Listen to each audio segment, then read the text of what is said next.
All right, guys, welcome back to the My Sugar-Free Journey podcast. I am here today with Nick Paterson. So this promises to be a very interesting conversation because I basically had to tell him to be quiet because we were talking about too much stuff before the podcast got started. But I think that you're going to enjoy this conversation. So this guy has done what a lot of us have done. He's changed his diet. He's reversed his bad health, turned it into good health. He's lost, I don't know, a ton of weight. I'm just looking at the pictures here. We'll get into the details on that here in just a minute. But he did it by chasing his diet through a slightly different pathway. Instead of doing what most of us do, where we're just trying to lower insulin, he's specifically lowering inflammation. And it probably comes as no surprise to anyone that both of those pathways, whether you're chasing low insulin or you're chasing low inflammation, they take you down some very similar roads. But he's spent a lot of time and effort into studying inflammation specifically. And so we're going to get into all of that. So Nick, welcome to the show. Thank you very much, Alan. It's a pleasure to be here. All right. So let's figure out who you were before all these big changes. So talk to us a little about your journey to health. Well, I was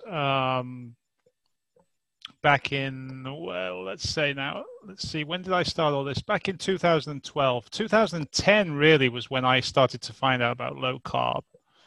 And by that point, 2010, that's 8 years ago. That makes me around 44, 45 years of age.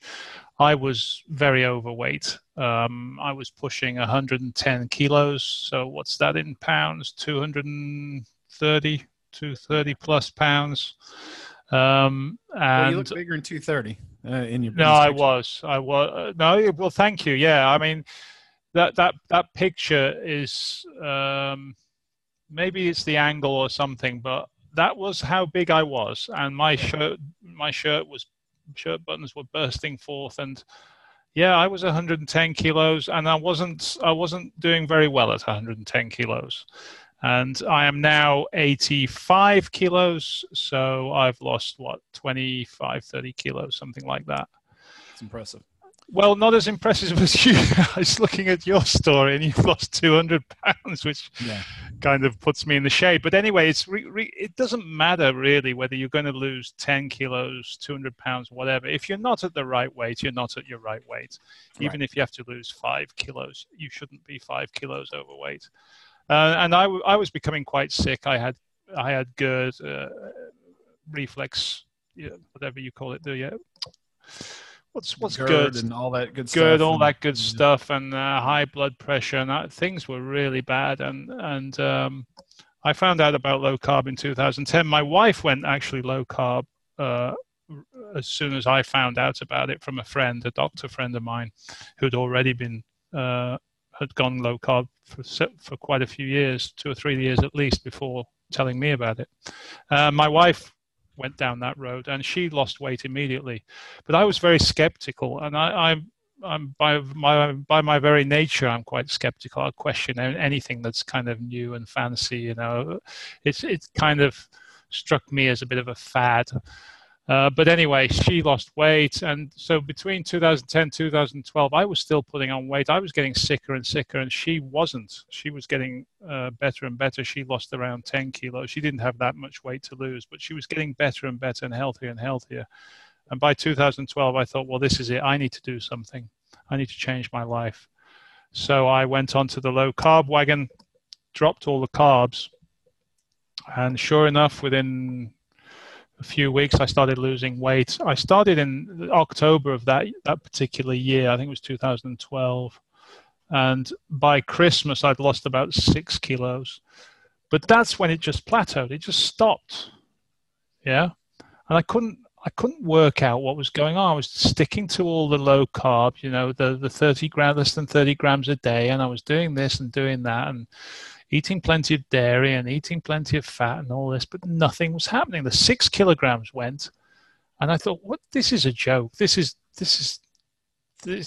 not working for me," And my wife was getting better and better, and I thought, well, there's something going on here. There's something I'm not doing quite right. So I started being extremely methodical about things. I started writing everything down that I was eating, and I was measuring my carbs, and sure enough, I was under the magic 30 grams a day, as they say. My protein seemed okay, all that good stuff. My fat was high and all that. So I was just pulling my hair out literally as to why am I not in ketosis? I was measuring ketones at that time using a blood ketone combined glucose ketone device, and it wasn't in the fat burning zone. I could see clearly that I just wasn't burning fat. And so I wrote everything down. And there was only one thing that stood out after the Christmas. So between October and the Christmas, and then into the New Year's, I started writing things down. It became obvious that there was only one thing left, and it was dairy. So I dropped all my dairy, and within a week, I was losing 2 kilos a week. And for 8 weeks, 6 to 8 weeks, I lost 2 kilos a week. And I was just over the moon. I couldn't believe it. I thought, this is incredible. This isn't about carbohydrates at all. Okay, it's partly about carbohydrates. Certainly there's a big part of it. But for me, it was the dairy. Right. Without doubt, it was the dairy. And then once the weight started coming off, I started looking more and more, what was it in dairy? Because it couldn't be the fat, surely. And so I started looking at dairy proteins, the two main proteins being casein and whey. Now, you can go and buy both of these. You can get actually casein supplements, and you can get whey in a bottled form. So I thought, well, if I test these separately and see what happens. I only actually managed to get the whey in the end, and I tested the whey. I drank neat whey for a while, and I had no problems. It didn't block ketosis.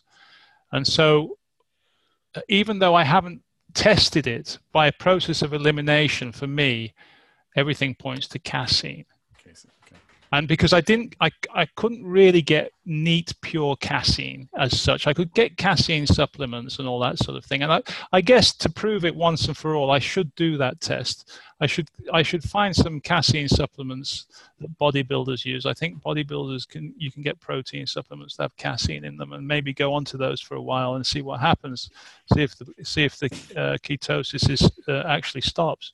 But to me, it's not the way.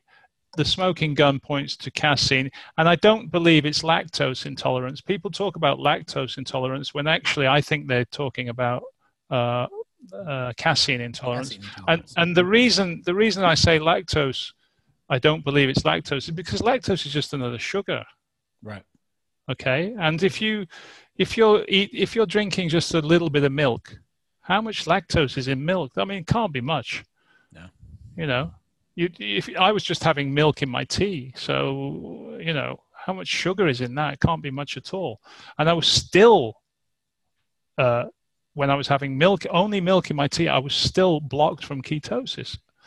So to me, if you have a dairy problem, not everybody does, but if you have a dairy problem, it's like a switch. It's on or it's off. If you take 1 gram of casein, what I believe is casein, or 1 gram of dairy, and you're intolerant, you will not burn fat. And it's not just me. I'm seeing it in my clients who can't lose weight. I'm a personal trainer. Clients who lose weight to a certain point and get stuck at a plateau. When I dig deep and look at what they're eating a hell of a lot of dairy. Well, because we're kind of told to do that. I mean, that is we are probably told to do that. The difference between a ketogenic diet and more of a paleo diet is, paleo's, I've always thought that's interesting. So paleo says, don't eat dairy, but do eat honey and agave. And you go to keto, and it's like, no, it's the opposite. Don't eat the honey and agave, but you can't eat dairy. And I'm wondering if you go to one camp, one thing is causing the problem. You go to the other camp, the other thing is causing the problem. And you can't see success either way. This is why I target inflammation, because I believe that there are substances, not just dairy, that are potentially inflammatory. If you have a problem with nuts, Okay, that could kill you, but it's also very inflammatory. If you say you have a mild allergy to nuts, Yeah. I believe even a mild allergy to nuts or a mild allergy to tomatoes will block ketosis. Anything anything that inflames you will block ketosis. So it could be something very small. It could be something what you believe is insignificant, and you can't lose the weight. So you have to be very methodical if you reach a plateau, and you have to be brutally honest with yourself, and say, I have a problem with dairy, and a lot of people are addicted to dairy. I find dairy very addictive. I was addicted to dairy. Let's talk about that for a minute, because I think you've discovered a possible reason for that. Why are people addicted to dairy? Casomorphine. When you ingest casein in the gut, it's converted to casomorphine. Don't ask me why. I'm not an expert on these things, but casomorphine is enough to know that it does, right? Casomorphine is released, and it's a morphine. People become addicted to morphines, right? So I believe, this is just my theory, the stronger the cheese, the stronger the casein, the stronger the addiction. And I know people who can't give up cheese. They can give up the carbs, but they can't give up the cheese. I was one of them. Yeah. I was severely addicted to cheese because of that strong flavor. Yep. I did a carnivore experiment last January, and it didn't really do anything for me because, I was eating meat and cheese because, it was an animal product. And in decreasing vegetables and, pretty much everything else out of my diet, I increased the meat, but also increased the dairy, and didn't see any success. And it was after that I first found your work. And so now I've got it in my head. I wonder if this was something that was limiting, any kind of success on a carnivore diet.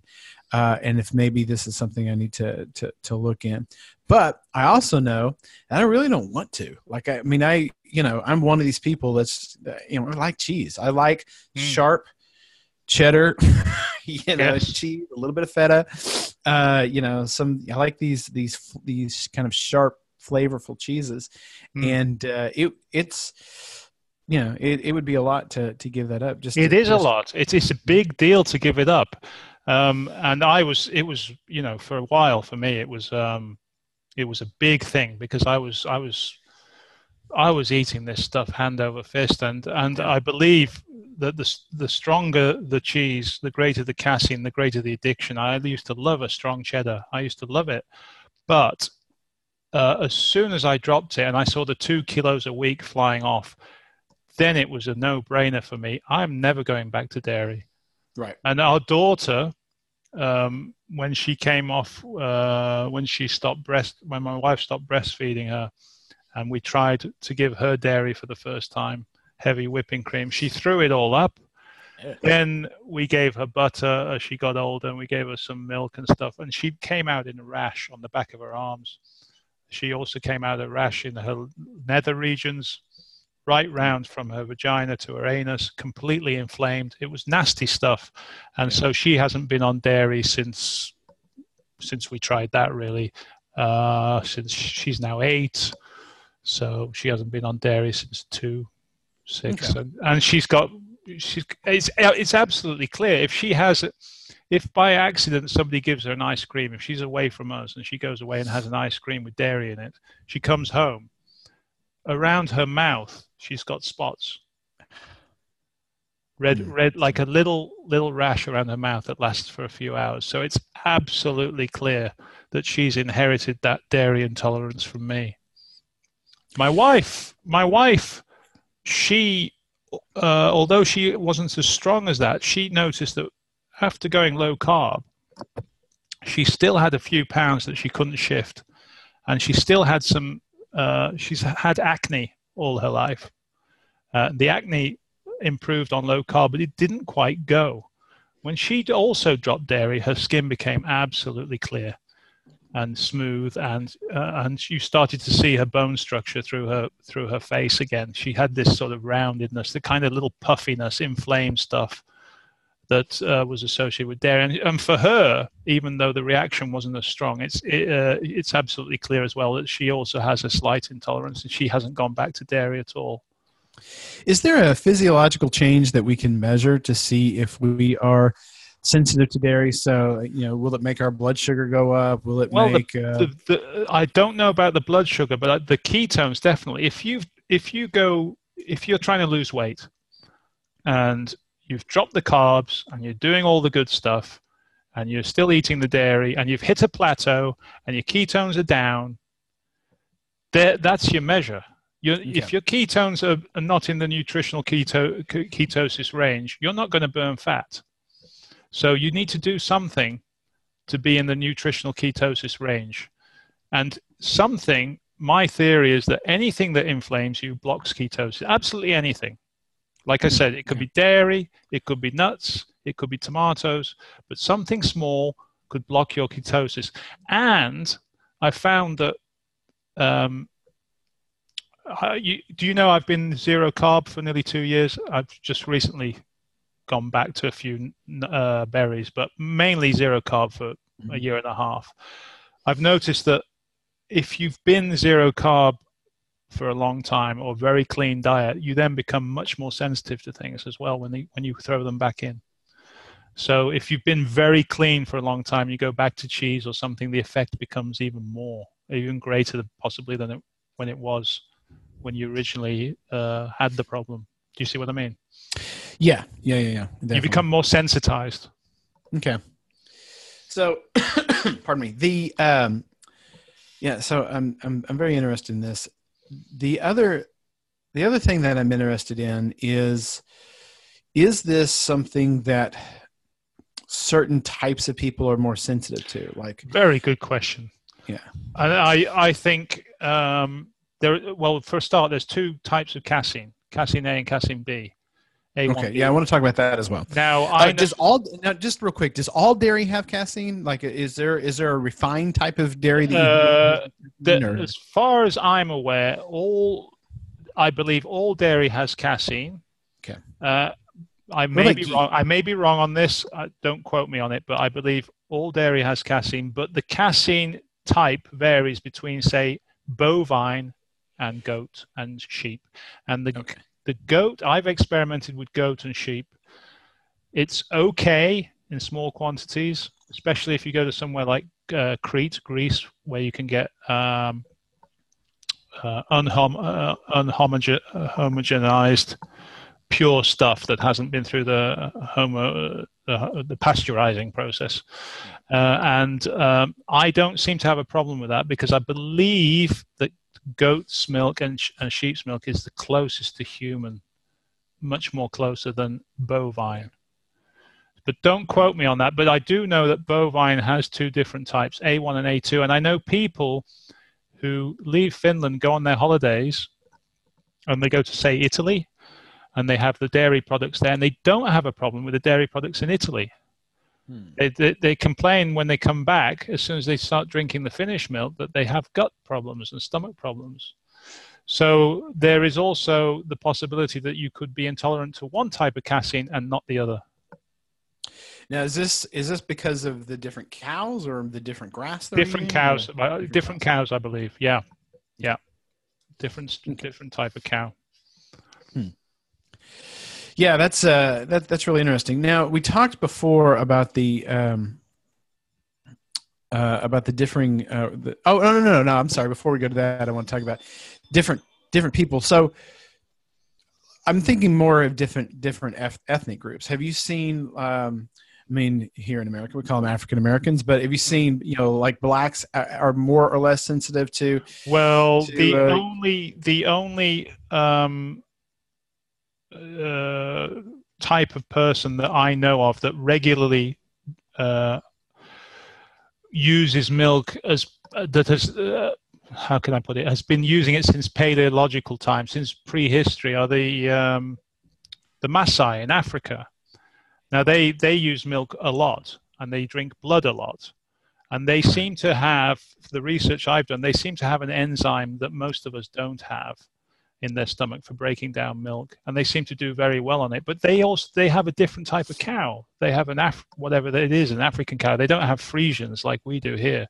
Mm-hmm. So, they're a different subset of people altogether. But that's the only subset of people I know who have been drinking milk for a lot longer than we have in the West.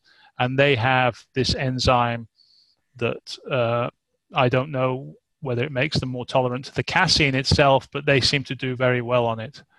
But if you give milk to a Japanese person, they will suffer. The studies show that Japanese people who come to Finland, there's one study, I can't remember where it was, that related to this T1D and type 1 diabetes in Finland and the correlation with dairy, that when Japanese children come to places like Finland and they start consuming the dairy, they also start getting problems. So you have to be, the only sort of confirmed tolerance that I've seen anywhere where it's been studied is the Maasai in Africa.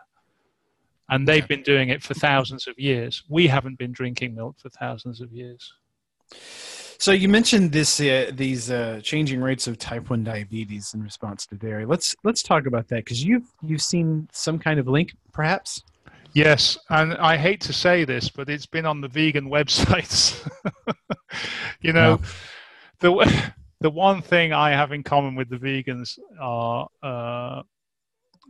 is discussing this kind of thing about dairy. The low carb brigade won't talk about this because their cookbooks are full of dairy. Every second recipe is full of dairy, and they don't question it one bit. Yeah. If I ate those recipes which I did, by the way, when I started out on the LCHF, I couldn't lose weight. So I'm getting a lot of this from the vegans. There is a study that I put out. I put them out every so often on my Twitter feed. I put one out the other day about type 1 diabetes in Finland. What happens with these studies, though, is somebody comes up with some sort of association based on, loose data and not much hard evidence, but they're always suggesting, let's do more studies. Let's look at this further. And nobody is funding this. Nobody wants to take it further. And the reason nobody wants to take it further in this country is because the dairy lobby is huge, and everybody here is consuming dairy because it's pushed hard by the government.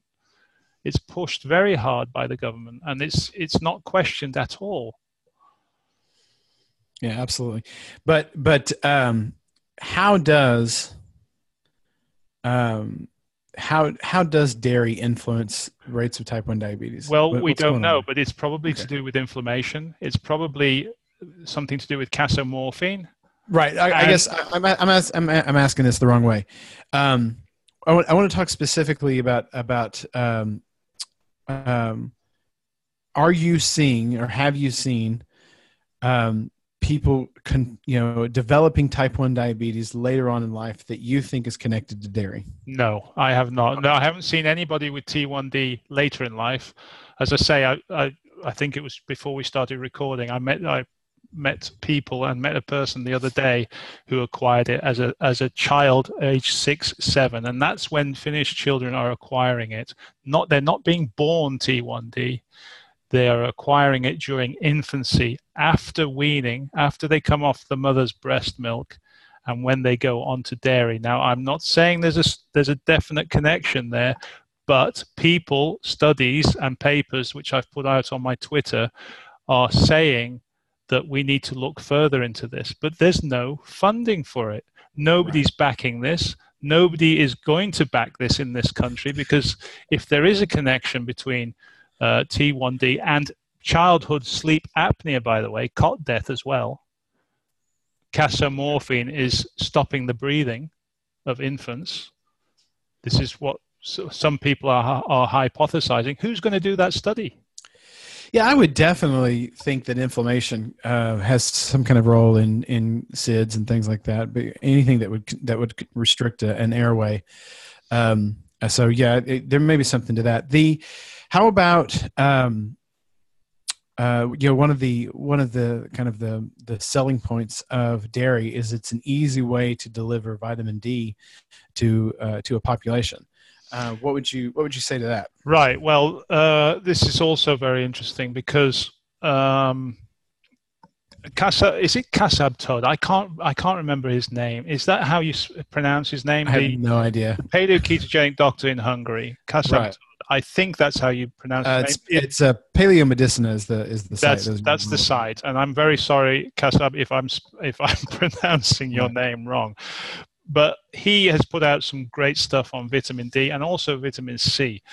But now that we're talking about vitamin D, here's my understanding of vitamin D. We're all measuring 25 OHD in serum, okay? Right.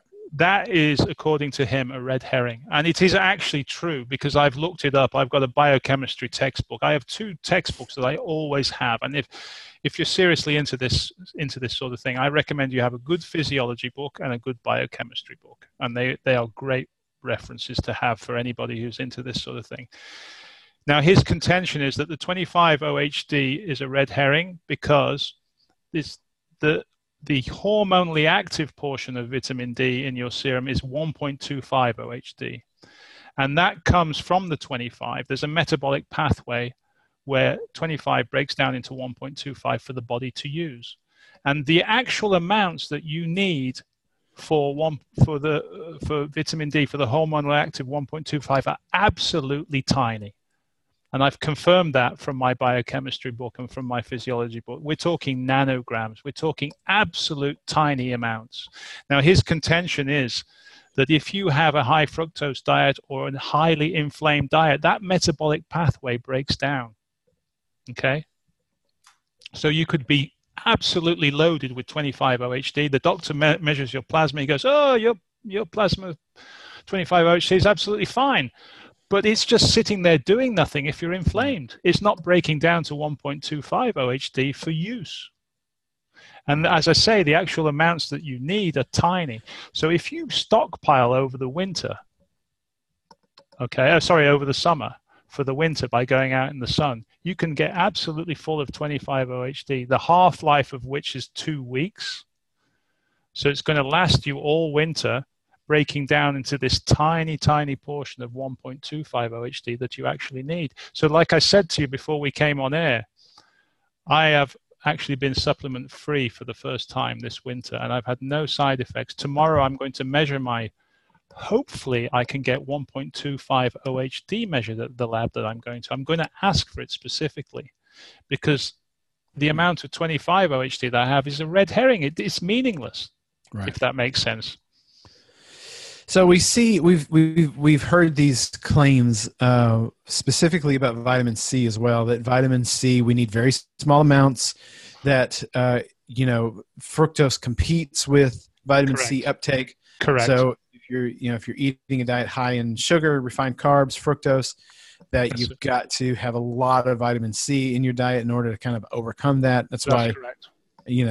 That's a process called glucose ascorbate antagonism. That was also on his website, and there was a very nice article about that. You're absolutely correct. So the higher your fructose, the higher your carbs, the greater the vitamin C you need.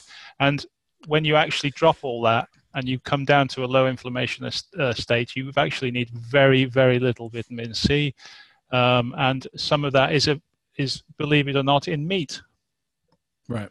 There is vitamin C in meat, and there's many of us who have experimented with zero carb, and my teeth haven't fallen out, and my bones are strong, and I haven't got scurvy, and everything's fine, and my gums aren't bleeding.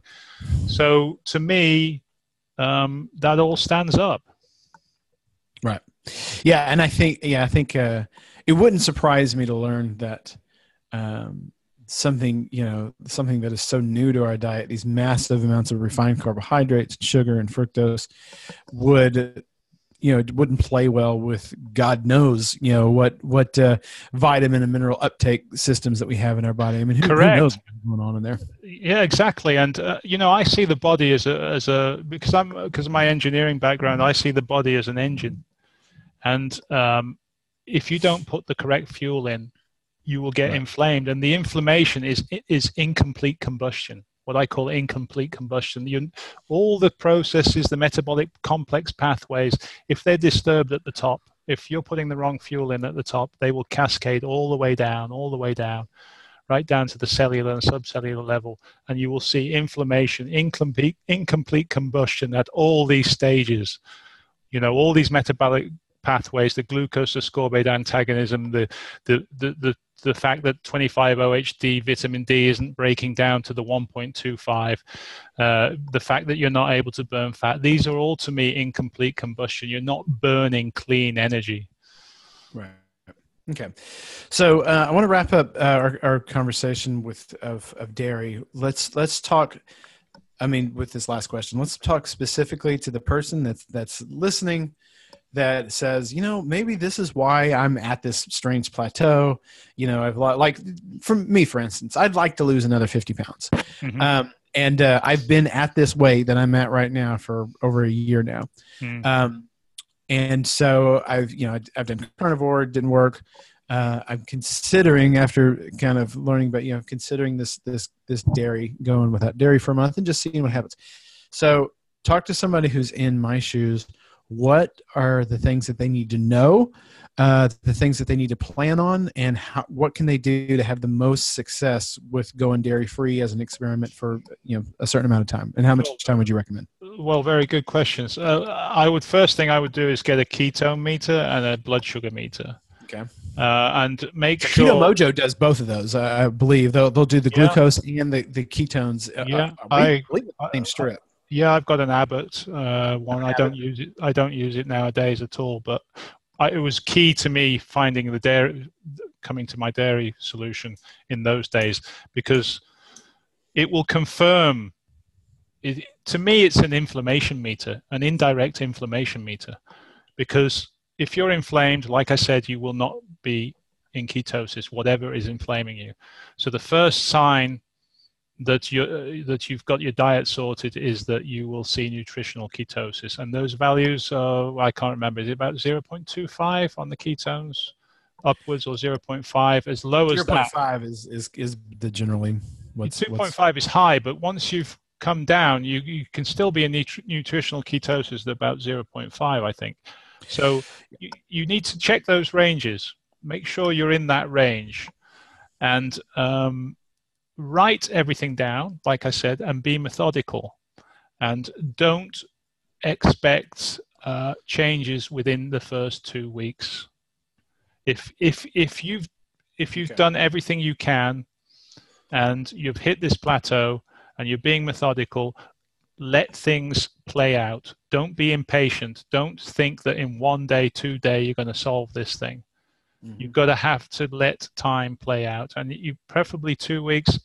At least 2 weeks, I would say, and preferably a month for each particular change. Now, if you've gone through all this and you still can't lose weight, then I think you've got something, what I call inflammatory hysteresis, what others call metabolic memory.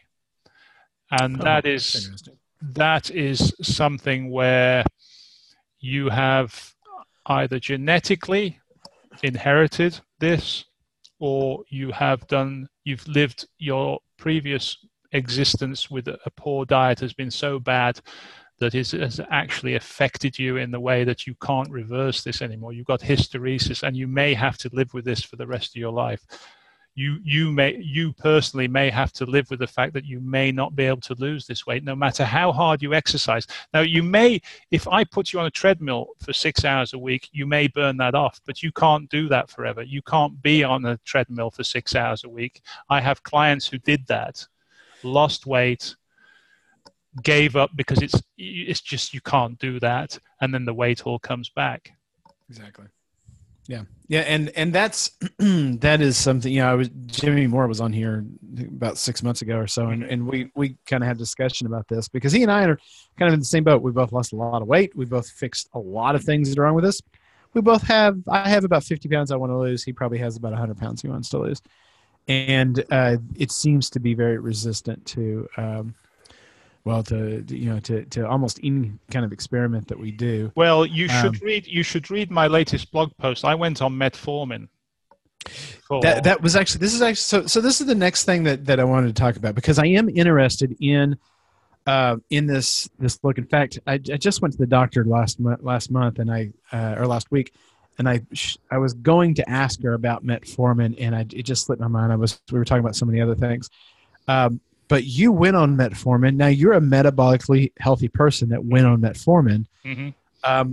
So you're the person I want. You're the person I want to hear from, because I've only heard from people who are really, really sick that have gone on metformin. I mean, they've got type 2 diabetes. They've got, metabolic syndrome. All kinds of crazy things are going wrong with them. But metformin, from what I've read, appears to be a wonder drug. It appears to do a bunch of really positive things and no really negative things that I've been able to see. So I am very interested in this. Talk to us about why you decided to do that and what happened. Well, let me just, as a reminder to myself, just quickly get my post up. I went on, let's roll back a little bit. I started becoming a personal trainer about 2 years ago. And I use the high-intensity strength training method that Dr. Doug McGuff and John Little advocate in their book, Body by Science. And that's what I've been training myself for over 3 years. And then I decided that I would set up my own business as a personal trainer. So I've been... Refresh my memory. This is like heavy movements for maybe half an hour? No, not even that. 15 minutes. It lasts once a week for the whole body. There's 5 exercises. And they cover the whole body. And now, if you know your physiology, one of the big things you get out of this is that you empty muscle glycogen. Right. Once you empty muscle glycogen, your insulin sensitivity starts to go up dramatically. So this is a first-line defense that you can use if you have inflammatory hysteresis or metabolic memory. Okay? Okay, I'm looking at it now, because I meant to buy this book last time somebody on the podcast mentioned it, so I'm pulling it up now. Doug's book. Myself. Yeah. Yeah. Okay. So I was seeing clients come to me for 2 reasons. They come to lose weight. Right. Sorry, 3 reasons. They come to lose weight, they come to get strong, or they want to do both. So I have a subset of clients who came to me, lost a lot of weight, and just like you, got stuck, right? Now, I wanted to know why. Is this method crap? Am I doing something wrong? Or what? What is it? Because if I don't have a good explanation, I'm going to lose clients. It's basically, I did it for selfish reasons, because I wanted to be able to tell them why they're stuck. And this latest blog post that I've written, Inflammatory Hysteresis, my 105-day, can metformin reverse inflammatory hysteresis, my 105-day trial, explains why I did it. Because I wanted to explain to them that it's not their fault. The training, don't blame the training, don't blame me. It's because you have inflammatory hysteresis. And the one final method, if all this breaks down, if the training doesn't work, the diet doesn't work, we've got a clean diet, dairy-free, inflammation-free diet, low inflammation, high fat, as I call it. We're training hard, we're emptying muscle glycogen every week, we're increasing insulin sensitivity. If that all fails, your final thing that you can try is metformin. Okay. So what does metformin do? Can you walk us through that? Well, metformin increases your it does basically what the training does. It increases your insulin sensitivity. Okay, don't ask me about the actual metabolic pathways, how it does it, but it does something in the liver that reduces glucose production and increases insulin sensitivity. So you're actually suppressing glucose production in the liver. So, but at the same time, increasing insulin sensitivity. Right. So this is important. This is not one of the drugs that make you pee out the sugar. This is a drug that actually helps your body use the sugar that you're taking into your diet more effectively. And it's incredibly safe. It's been used now for 60 years. It's one of the most prescribed drugs in the world. Millions of people use it. It's extremely cheap. Yeah. And I decided to use it. And it is a prescription drug. I'm not going to tell you which doctor prescribed me, but it was prescribed. It was prescribed to me perfectly legally. I got it. I do want to say real quick that Peter Attia, I was listening to him a couple weeks ago. Peter Attia said probably the most important cancer drug on the market is metformin, and Yes. nobody is prescribing it for cancer, which I thought was. Yep. Yeah. Sorry, Peter who? Peter Attia. Yeah. I think he's absolutely correct on that from what I've read. And I have another client who is a lymphoma client. And he's actually coming with me tomorrow to do the bloods, because do you know what? All the blood tests that he has had during his time as a cancer patient, they haven't once checked his lipids, they haven't once checked his blood sugar, and they haven't once checked his insulin. And I think that's a bloody crime. Yep. And if we find out that he is insulin resistant, he has high blood sugar, that to me explains a lot. Yep. And he should be having this conversation with his oncologist.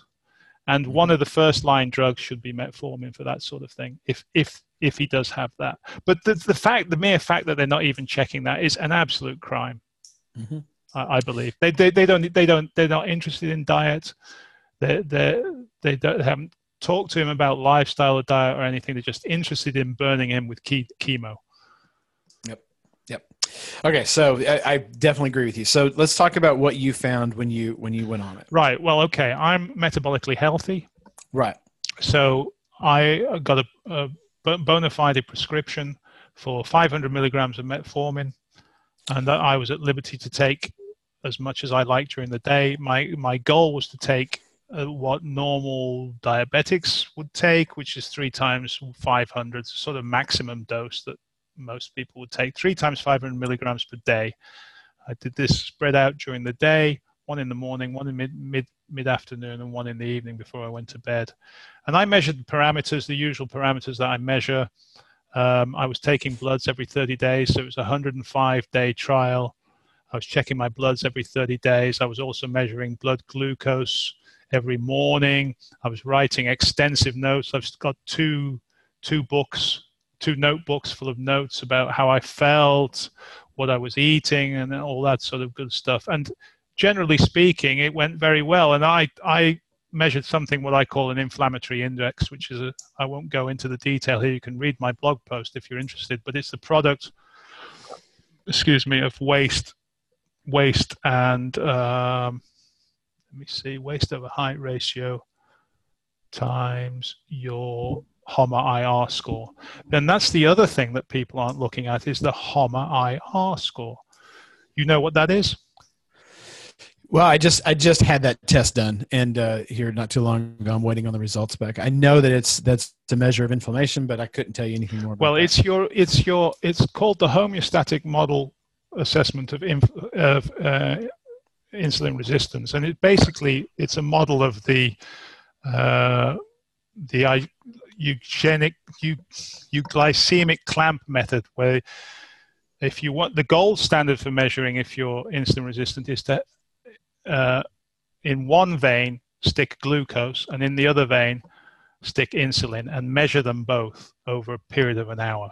Okay, and that the amount of insulin that you have to pump in to regulate the amount of sugar that you put in through the other vein is a measure of your resistance.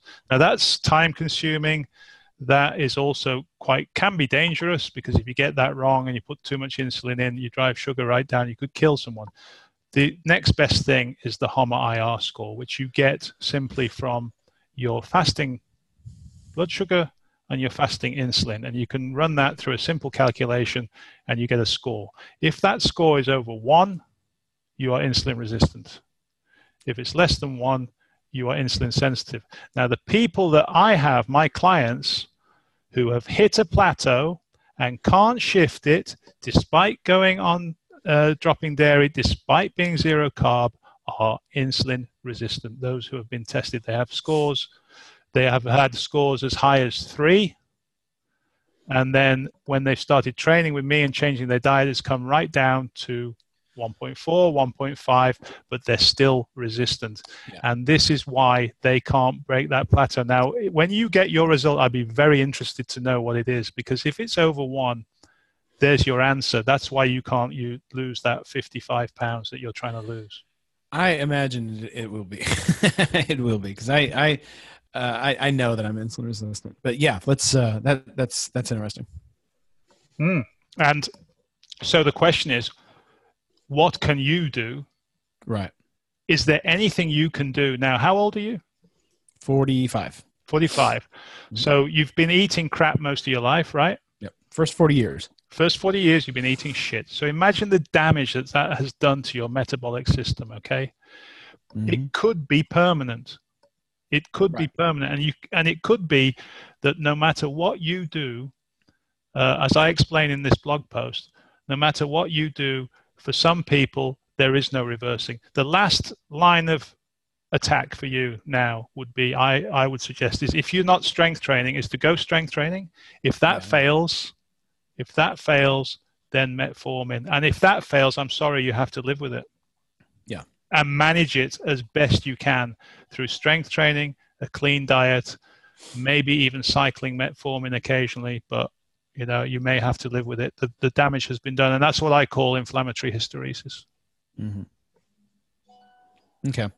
So what did you see when you were on it?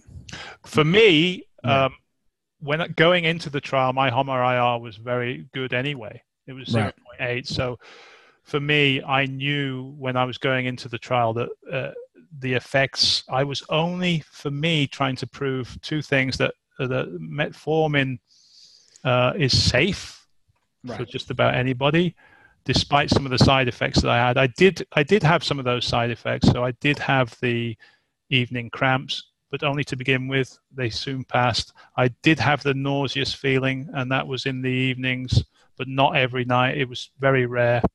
And I did have some heartburn as well, but they were very rare, and generally it went very well. My HOMA-IR dropped from 0.8 to 0.6. I mean, that's, it's not that significant, especially for somebody who's healthy like me, but it worked. And my inflammatory index dropped from 0.36 to 0.26 during the trial. So it proved to me that metformin did work. I lost another 5 kilos, 3, 4, 5 kilos. And I became even leaner. And so it was doing something. Now, it did not, I didn't need it to reverse inflammatory hysteresis. I didn't have any in the first place. My whole point was to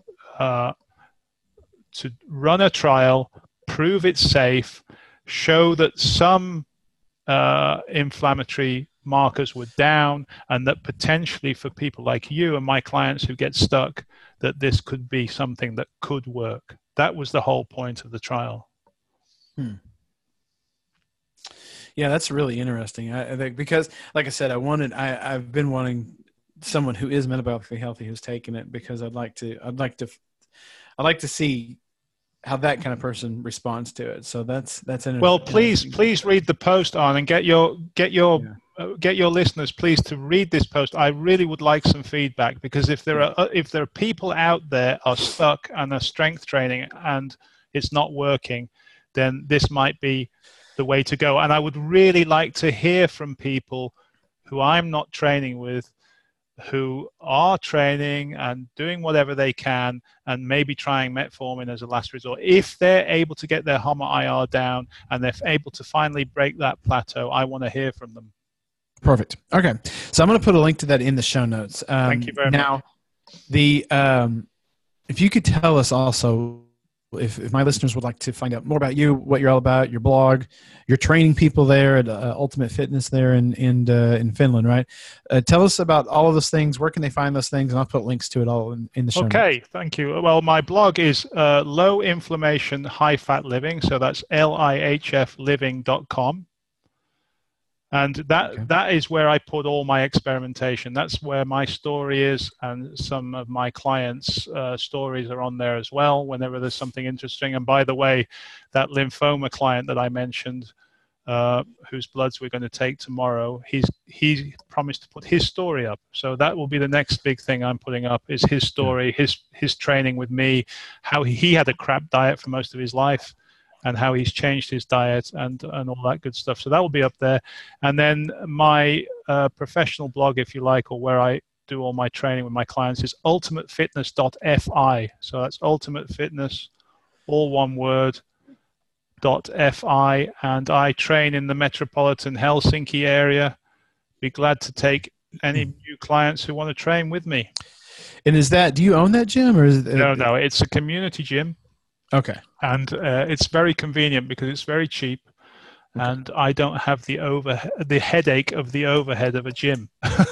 Right. Yeah, that makes perfect sense. It's there for me whenever I want it, and it's really good. Okay, good deal. And I'm going to put a link to the Body by Science book there in the show notes as well. Please, and you must get Doug on your show. Yeah, that's something else that I probably need to get around to as well. Where is he? Where in the world is he? He's in. He is. I think he's in Louisiana or Oklahoma, somewhere around there. If you go to drdugmcgov.com, that's his website.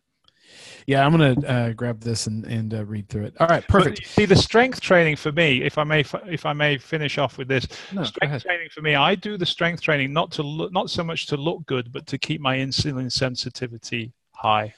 Right. That's the most important thing to me. That is what keeps you healthy. Yeah, exactly. Okay, perfect. All right, guys, we're going to put links to all of that in the show notes, and you can find that at mysugarfreejourney.com/podcast. Well, thank you, Nick, for coming on the show. This was great. You're welcome anytime. I really enjoyed it. And thank you for asking me about the real important things like dairy and vitamin D. Very few people ask me about that. They want to talk about me. They don't want to talk about me. I want to talk about my work. So thank you very much. Well, the reason I did this podcast, the reason I do any podcast, the reason I do, all this podcast interview is because basically it's for me. I'm hacking my own health. I want to know everything that I can about everything that affects me, and adjusting my dairy intake is something I've never even considered. So if somebody out there has had success with it, I want to talk to them. I want to pick their brain, and who knows that might not be April's experiment is going without dairy and seeing what happens. So good stuff. If that does happen, I'll let you know. All right. Thank you so much for coming on the show. Those of you that are listening, hold on. We'll be right back with some more information.